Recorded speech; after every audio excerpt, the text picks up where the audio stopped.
right, I'm Big Howard 13, and this is Was It Worth It? The YouTube channel where we watch it, we play it, we buy it, we try it, we wear it, we go to it, and sometimes we even eat it. So we can answer that question, was it worth it? And if you saw my Timberland hat videos or cap videos, I ended it with, you're not going to believe what's coming next. And I lay odds none of you have guessed. You know why? Because I stacked up so many darn packages over the past month or two to unbox and shoot. I have no idea what's in this one here. So we have a mystery unboxing. I don't order anything weird or deviant, so it's nothing I should be, but oh! It's for the puppy dogs. Yes, any of you have looked up in the corner of Was It Worth It? You see my boy Yeti. He is wonderful. His mom is half pit, half beagle. Wonderful creature. I rescued her, almost more years than I can count. She's around, we're guessing, 10, 11 years old. But she claims she's not a day over 6. You know how females are. Me Too movements, political correct people, please don't come get me. It's a joke. Get a life. Well, I got a Seresto large dog collar for Yeti. We are at war with the buggy boos at my house. I've got stuff to treat the pen, the playpen as I call it. I got spray for the furniture. I've tried a variation of drops. I can't give him the pills because my boy, he's a little bit sensitive to stuff like that and has seizures sometimes. Now this here is not supposed to trigger any seizures or anything. Oh, as I was telling you, his mom's half pit, half beagle. His father is a half black lab, half Great Dane. I was having a yard sale years ago, and I couldn't sell this desk. And when I went to move it a little bit away from the road so nobody would steal it, this little black ball, well, not fur, but a fur-coated creature rolled out of it. And I'm like, no, I'm broke. I'm going through a bad time. We can't rescue or help anybody. And he's just looking at me, and he sat by my door. And so I took him over my buddy's Rogers. And he had these sand mites, or sand fleas, whatever you want to call them. So we'd scrub him with Dawn dishwashing soap over at my buddy's house. And we did that about 3 or 4 days in a row and finally got the buggy boos off him. And he's sitting there at Rogers. And Roger, at this point, had him sitting on his love seat. And Roger always has a cup of coffee. He left that cup of coffee there. And all of a sudden, that dog, and from that day forward, he became known as Java. Well, Java grew up real fast, real big. And some of you may know I'm disabled. And he was a little bit too much for me to handle. Well, before I could get him adopted, he managed to impregnate everything on the property.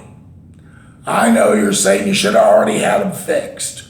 Well, Goofy, the vet, said couldn't have kids. Pandora was getting older, and I was hoping to get a pup off her when I was in a little bit better financial and living conditions. And normally I'd just taken Pandora to the doc, got the doggy morning after shot, but it happened on a weekend, and then the Monday, my truck was down, not to mention I didn't have the $45 for the shot. So let's just say we wound up with a couple batches of puppies. Yes, I did get everybody placed. There's still one living up in a no-kill shelter. It sort of breaks my heart. But, you know, we did the responsible thing. But Yeti, the big, beautiful white dog you see is my avatar. His mom is brown with a little white. His dad is big, black, and lanky. I often joked, I said, Pandora's like a Cardassian. She likes her men big and athletic. And then after she has the kid, she calls in an au pair to take care of him. Because after she had the pups, I had 4 of them that survived. And considering the size difference, little Pandora's like this, Java's like this. Logistically, I was amazed they even pulled it off. But where there's a will, there's a way. But out of the 4 pups, I kept Yeti. Has a beautiful white face, brown mask, and if you look, looks like a lightning bolt going down there, and golden eyes. But he does have a little prone to seizures and stuff. Me and him have never been apart more than 12 or 13 hours since the day he was born. Yeah, when he was born, except for his mother letting him suckle so she could drain some milk, she had no interest in him. She'd be sitting on the love seat watching TV, and the kids are in the kitchen in an area I fixed up for them. They'd start hollering and yelping. I'd have to go, Pandora, would you get in there and take care of your kids? And if she'd swallow it up enough where she'd soar, she'd go in there. But the other dog I told you about that wasn't supposed to be able to have puppies, soon as Pandora would leave the kitchen, she was right in there on him. And normally most mother dogs don't want no other animals around their pup. Pandora's like, take care of it. So Goofy went in there, pumped the stomach, cleaned them, raised them. And now Yeti and Goofy are best friends. Yeah, I know I need to have my head examined. I have 4 dogs, and one of them, Remington, or as we call him, the evil one sometimes. I'm convinced when all life on the planet's gone, and there's only microwave ovens, satellite dishes, and cockroaches, he'll be running around eating the cockroaches.